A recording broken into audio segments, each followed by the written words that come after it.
application process, I was also in India. I just come back from doing that observership. So it was really hard because so many of the open houses prior to applications were all at like midnight or like at 2 a.m. and 3 a.m. So I had to keep my alarm at odd times and wake up.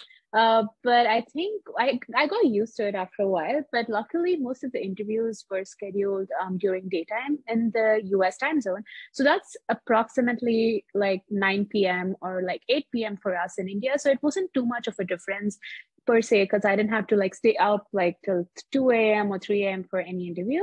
So in that way, it was kind of cool. It was pretty manageable once the application process was done and the interview started. Attention all international medical students and graduates. Are you looking to improve your residency competitiveness and achieve your dream program match? Look no further. Introducing the 2023 IMG Roadmap course, the online program that will boost your personal and professional growth. This comprehensive course offers live cohort-based coaching from a seasoned expert, me, along with personalized feedback, templates, and even demos. You'll leave with a solid understanding of your personalized IMG journey and the skills you need to enhance it. You'll ditch the overwhelm, and the best part, you can learn at your own pace from anywhere in the world. Whether you're a first-year medical student or a graduate seeking concise, practical coaching to improve your CV, this is the perfect investment for a successful career in the US. The IMG Roadmap is here. Be the first to know when the doors open in April of 2023. Sign up right now at drninaloom.com/waitlist. Again, that's drninaloom.com/waitlist.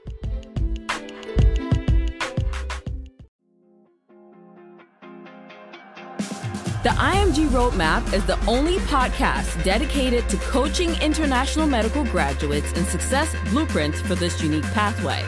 I am Dr. Nina Loom, your host, a previous IMG turned hospital medicine physician, healthcare administrator, speaker, and coach. I empower, encourage, and equip you with actionable steps that you can take towards the residency position of your dreams.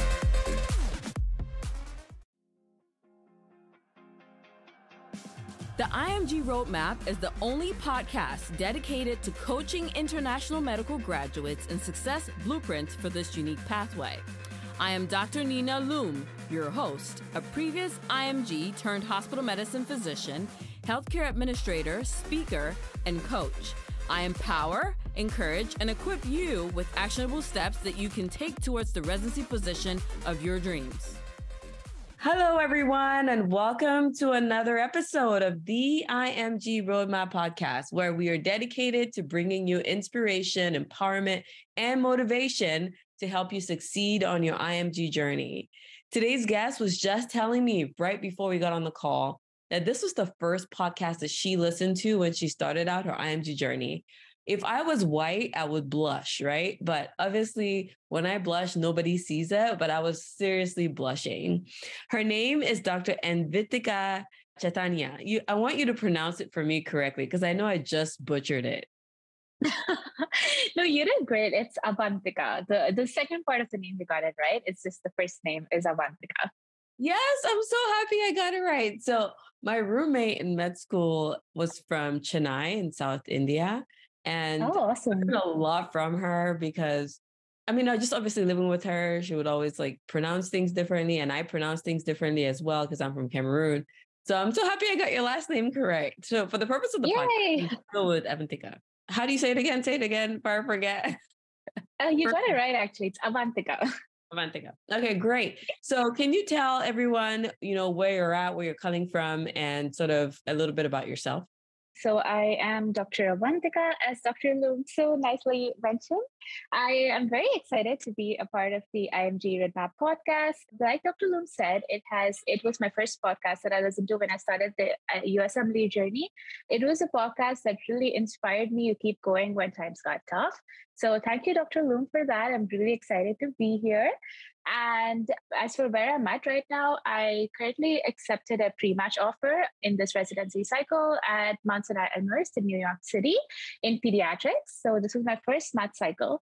And I was super nervous before I started my applications. I had no idea if everything was going to work out, but they did. And I'm very excited to be starting my residency in June. And yeah, that's pretty much where I'm at right now. Oh my God, that is awesome. Congratulations. That's a big thing to get a pre-match because it gives you such peace for the rest of the cycle, because then you don't have to worry about like the match anxiety that a lot of people are feeling right now. So I think that's really good that you got that offer. Congratulations again. And so Thank you. let's talk about your journey. When did you graduate medical school? So I graduated my med school in 2021 of March. So that was almost like 2 years from now. I was actually supposed to apply in 2021 September, like right after I graduated, but because of COVID and because of a lot of exam centers closing down, my step 2 exam got postponed and I wasn't able to get a slot because all the centers were closed. So I ended up having to push back my application for the current cycle. And that I think that was like a blessing in disguise, to be honest, because while I would have applied a year earlier, I would have just been done with my step 1 and step 2. But because I got more time, it kind of gave me the advantage of being done with my step 3 and getting more observerships and externships and some more clinical experience and research projects. So it really helped me build on my CV and my applications. So yeah.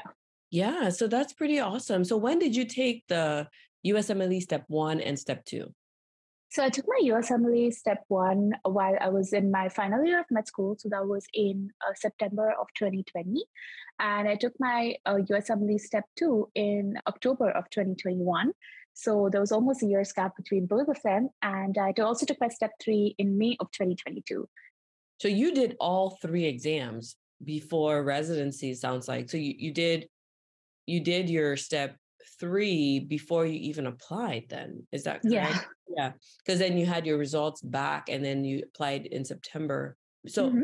you want to share your performance on these tests and some tips for studying? Sure. So my USMLE step 1, to be honest, was not my greatest performance because I think when I started off, I had no idea if I was doing things right. I didn't know if I had my resources right. So I scored a 229 on my USMLE step 1. And I was actually pretty disappointed because as an IMG, we all hear stories about people saying that, oh, it's 240s or nothing.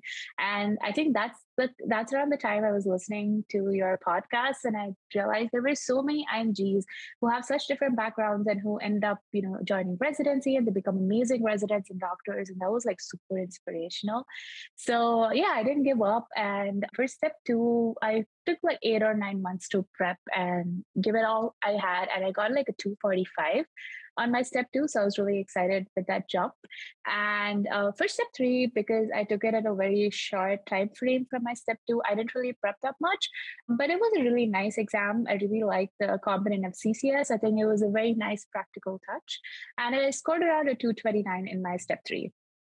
Wow. Great performance there on the ladder too, right? Like, and was that did that ever come up in your interview trail, like how you performed? Was that ever a topic for discussion?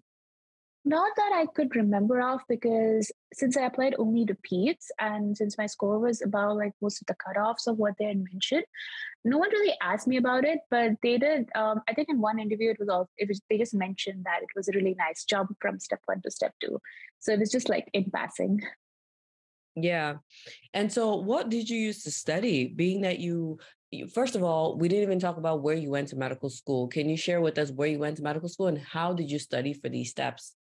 So I went to medical school at Karnataka Institute of Medical Sciences. It's a government medical college here in India, in Karnataka. That's where I'm from. So it's actually very, very close to, so I'm from Bangalore. That's very close to Chennai. That's where your roommate was from, right? So it's pretty close state-wise. So when I was in med school, I had no idea of whether I wanted to pursue the USMLE or whether I wanted to take up residency in my home country. So I was pretty undecided until I reached the final year of my med school. So I started pretty late in the journey because a lot of people take the USMLE steps while they're still in med school. So I ended up taking it like during my final year. So the resources I used mainly were for both the steps was basically just UWorld, because like when I started solving questions, it was very easy for me to engage in active learning rather than watching videos or reading, because I felt like when I was solving questions, I was able to grasp concepts more clearly. I also used, of course, first aid was really important. I used first aid for all the three steps. Like the first aid for step one was like my Bible. And I think right now it's like torn up because I've used it so much. So I used it for all the three steps because there were just concepts that kept repeating. And I also use Pathoma. I use Sketchy for step one. And for step two, I also use OME, that was online med ed. So they had some couple of really useful videos, especially for OBGYN. And for step three, apart from UWorld, I use ccscases.com. So that was a really nice software that helped me learn the entire process of how we could work with CCS and how to place orders and everything. So it was really helpful. So yeah, I think these were about the resources I used. Yeah, I think a lot of people get caught up on like resources when indeed, and that could become like a point of confusion, right? When there are really some key resources that I think, are beneficial, such as the Q banks and some of the review books, especially the first aid series. So, I like that you were able to share from that. Did you find that while you were studying for the USMLE, some of the things were different from how you learned in India, or was there a big difference for you? It was actually really different. I think even though, of course, like the diseases are the same and the treatments are the same, I think it's just the way that the questions were asked in the USMLEs as versus to how we give exams in India. Because in India, it's more theoretical. It's really, they ask you about how would you describe this disease or how would you treat this disease. But in the USMLEs, they usually give it in a more clinical scenario or in a more practical scenario.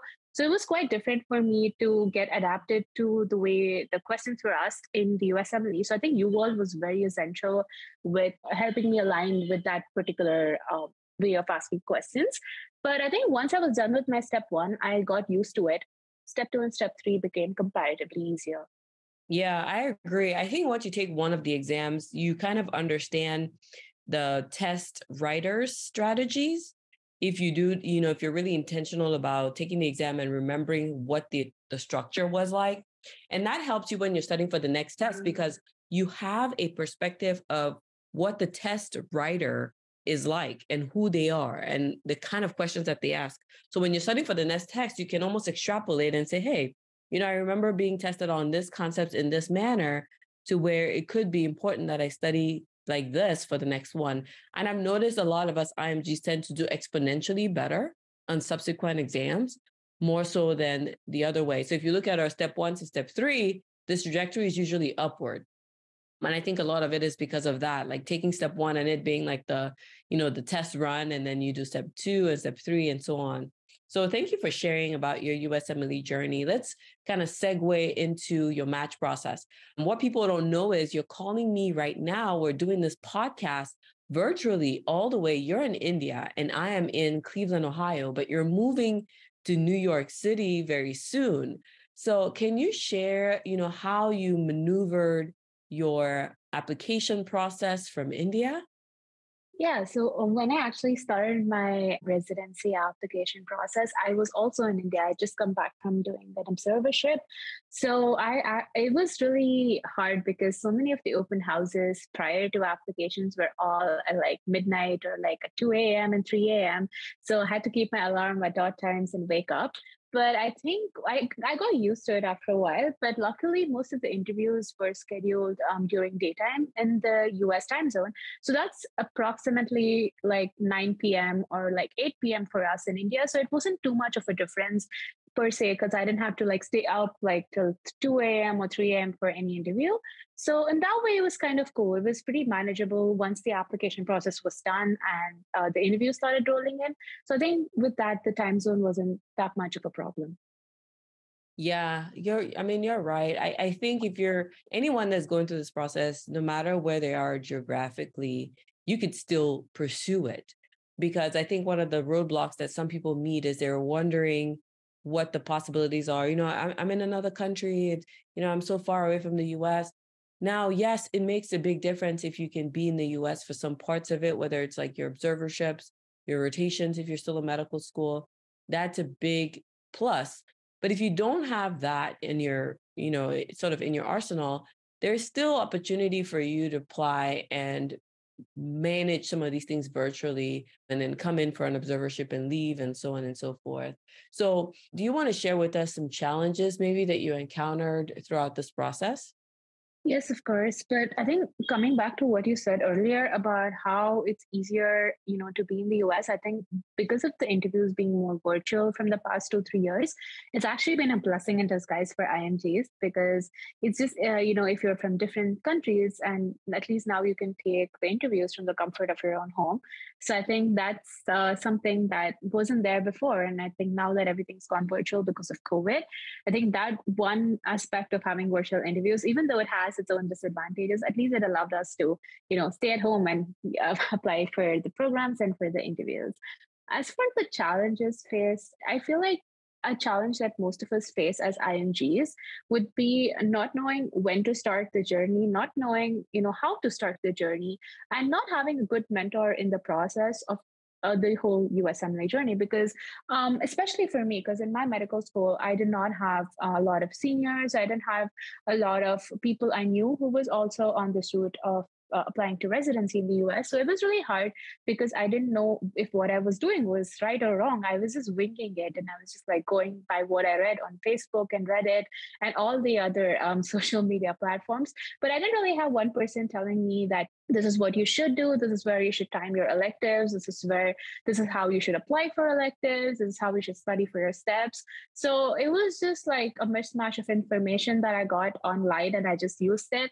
So I think that uncertainty and not knowing if what I was doing was correct was really affecting me. Like I was so anxious about it throughout my journey. And I feel like also once I got my step one score, that was 229, I was just really worried because a lot of people told me it was pretty average. And since scores were very important for the journey, they said that you should probably try applying to another country. This might not be a good option for you. So I actually got a lot of demotivating messages when I got my step one score.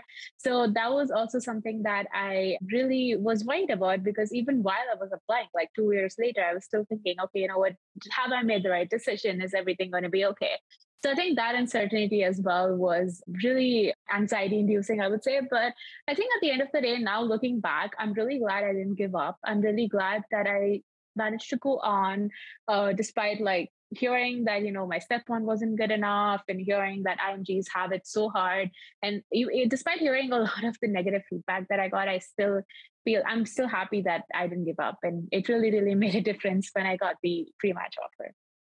Yeah, I agree. I agree with you. I think a lot of and I actually just put something on Instagram today.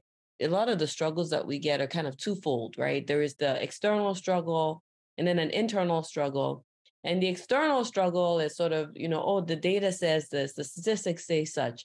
And then you have people who've gone through the process and not succeeded at it, who have personal firsthand experience that is valid because they have a story for their own lives that says it didn't work out for me.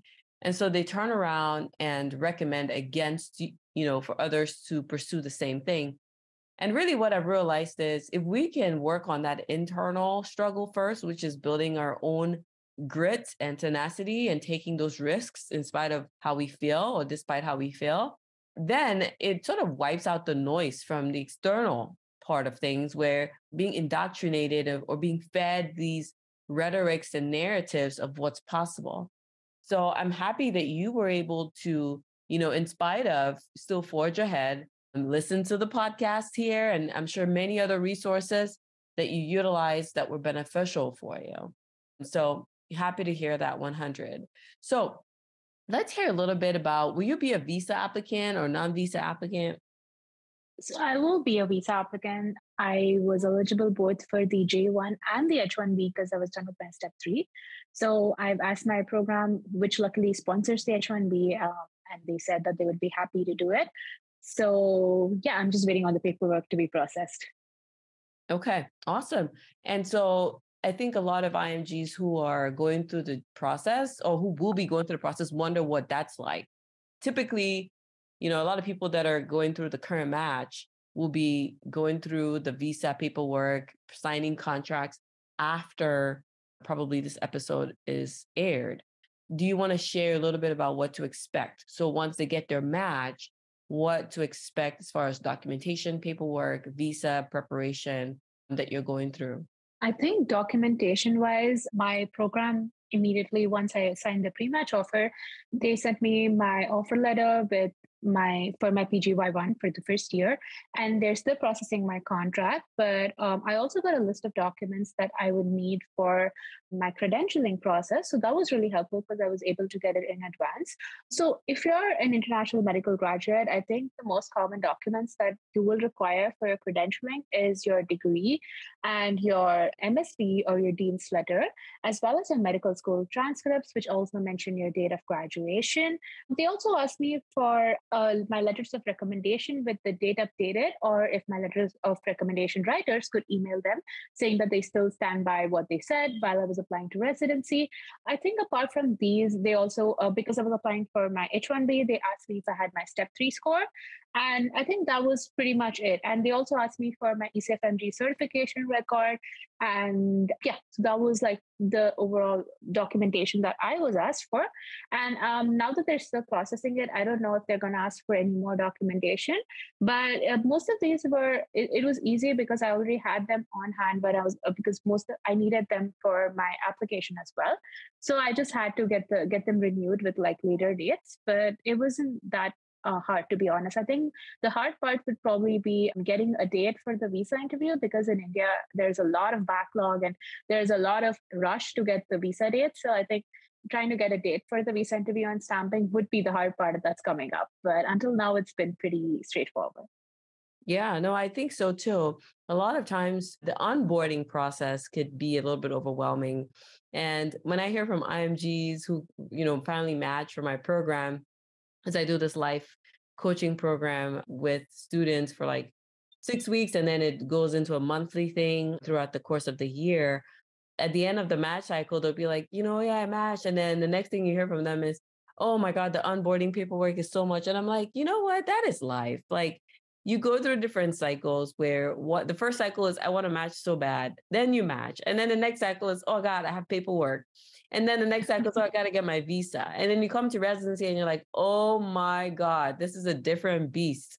So there's always going to be something. And then there's going to be fellowship applications. And then how do I find my first job? Oh, how do I find a job that I like? Or my visa waiver. And so the challenges just keep on coming.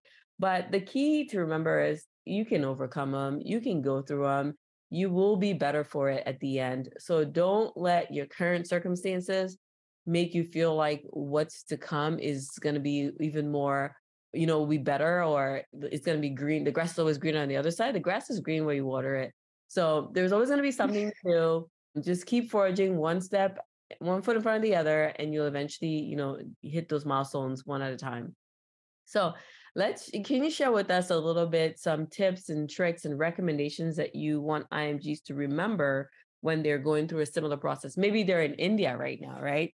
Because you have that firsthand experience with being a graduate from an Indian medical school and coming to the US.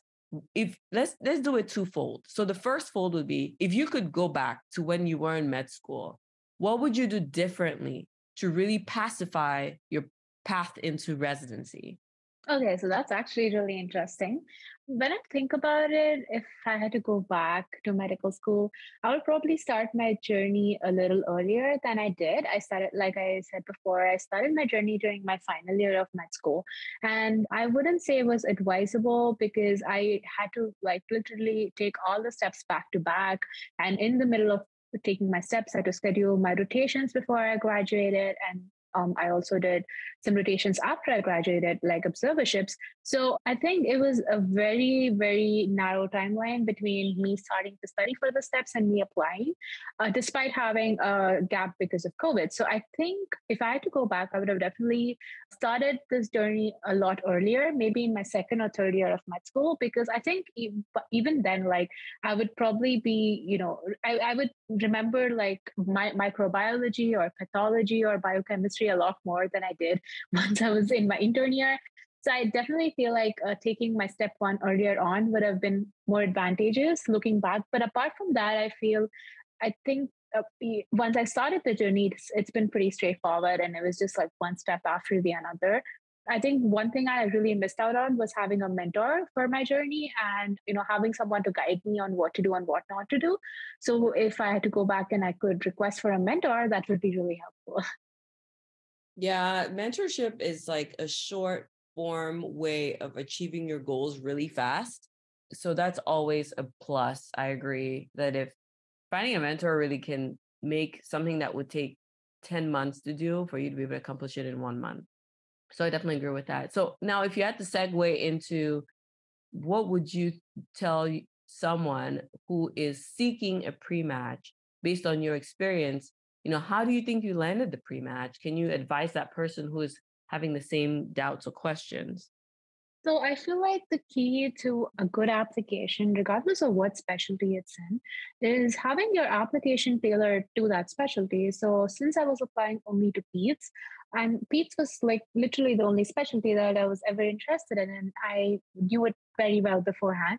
So I had all my rotations in peds. I got really good letters of recommendation from attendings I'd worked with. And I volunteered with children, and I had a couple of research papers in peds as well. So I feel like having my application tailored to peds really made a difference, because I think during my interviews, it was often mentioned that they saw how enthusiastic I was towards the specialty. So I think apart from your application being tailored to the specialty, it's also very important to apply smart. Don't under apply or don't over apply, because under applying is always a crime, because sometimes you might apply to two less programs and then you might realize that there were way more programs that sponsored a visa or that took an IMGs that we didn't know about. But even over applying can get really expensive, and sometimes you end up applying to programs that never take an IMGs. So I think with applications, you have to be really smart and take some time out from your application cycle to actually make an Excel sheet or a document with all the potential programs you're applying to. Look them up to see if they have any cutoffs that they've mentioned on their website, which you may or may not fall into. And I think having a good program list is pretty much, the journey half done, because if you apply to the right programs and programs that are IMG friendly and they take in IMGs or give interviews to IMGs, I think that's also very helpful. As for the pre-match, I would say I think it was a stroke of luck, besides of the fact that I really liked the program and they really liked me during the interview as well. So I think it was very, very nice for me, because when I had the interview, I really had I had a good gut feeling that this was a great program and I would love to match here. And 2 weeks later, I got the pre-match offer. So I was just like over the moon. So I think with pre-matches, it really depends on whether they liked your application, how well you did on your interview day. Did they feel like you were the right fit for their program? I think that's more important, because a lot of people ask about interview performances and they ask about, how do you prepare for questions for your interviews? So for me personally, I never prepared for my interviews. Like I always found it easier if I was more myself and I didn't really rehearse any answers. I just looked up like a couple of questions that would normally be asked during a residency interview. Like, for example, they had some situational and behavioral questions about what I would do if I was in a particular situation. So I just looked them up like online. There were so many resources, but I never really prepared my answers. And I think it was very refreshing as well, because it was like a two-way conversation rather than an interview. So it was also really nice because I got to connect with the PD and with all the attendings that I interviewed with.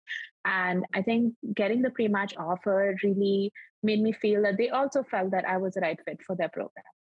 Yeah, I think a lot of interviews that are conversational really resonate well with the person that is interviewing you, because it almost brings a sense of peace, a sense of camaraderie, but still remains professional, in the sense that when you have a conversation with someone and they like talking to you and you leave the interview, automatically that person feels good about you. Whether it was a professional interview or it was just a conversation at the grocery store, right? You leave feeling like, this is a nice person, whatever the case may be. And at the end of the day, that is like the baseline emotion that an interviewer needs to feel when they talk to you. So they just need to feel like, this was a great person to talk to. I would like to work with her. And that's what they're looking for, because that says, hey, I'm a good fit. Hey, I'm an asset. As opposed to those interviews that are more robotic and overperformed, over-rehearsed. I feel like there's a fine line, really, there's a very fine line between being over-rehearsed and robotic to conversational and able to convert the program over into liking you. So congrats on getting your pre-match. Now, for other students who are in India or Pakistan or countries in that region who have a similar medical educational system and are looking to transition to the US system, any final recommendations for them?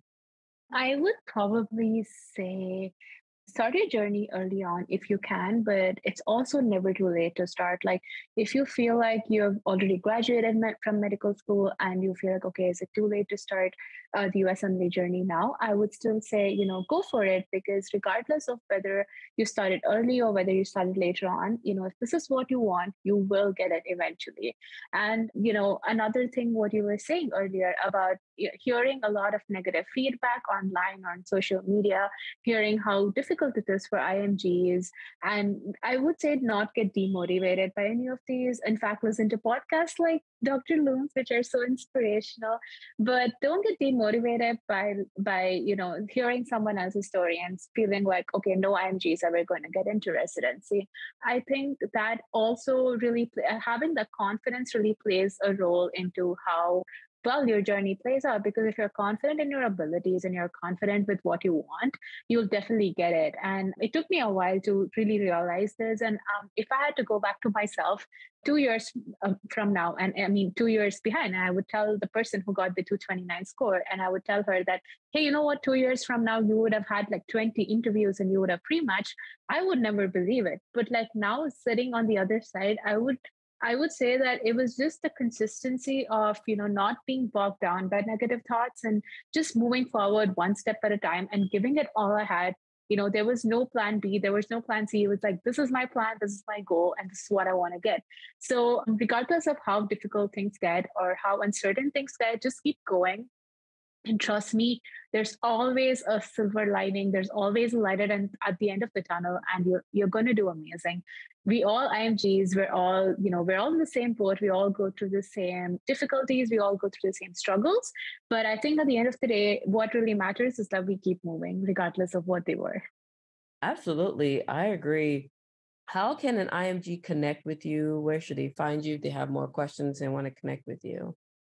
So they can connect with me on my Instagram, because I'm like really active on Insta. So my handle is @Paneertika.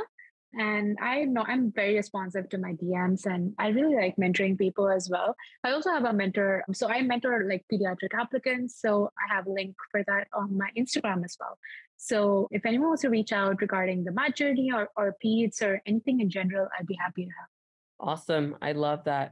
All right. We'll have all your links in the show notes for anyone who is interested in connecting with you and learning about what you offer them.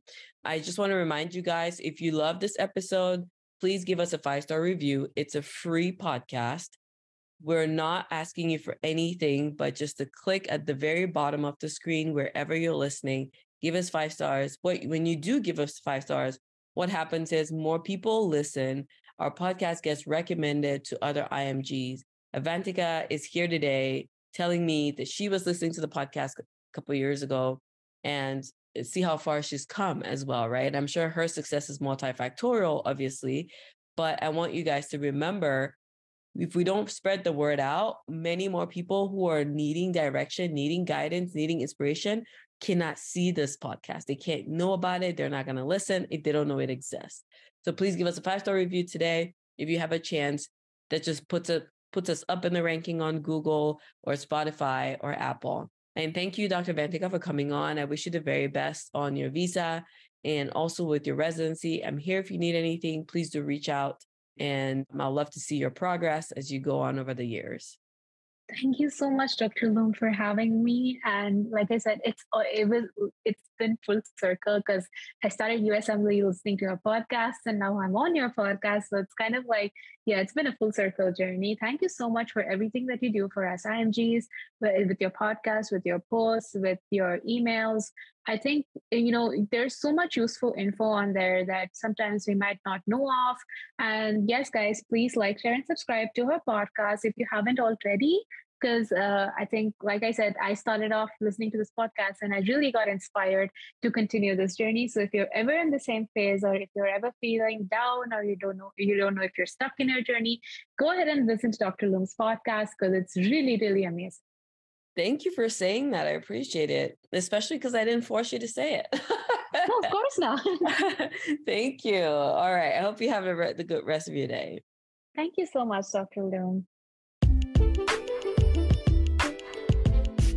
Look at you. I'm so proud of you for listening until the very end. And because of that, you deserve a reward. And I want you to go right now to drninaloom.com and download any of my free ebooks, whether it's for electives or clinical rotations, or even just whatever trials come your way as you navigate your IMG journey. Stay tuned for another episode coming up next.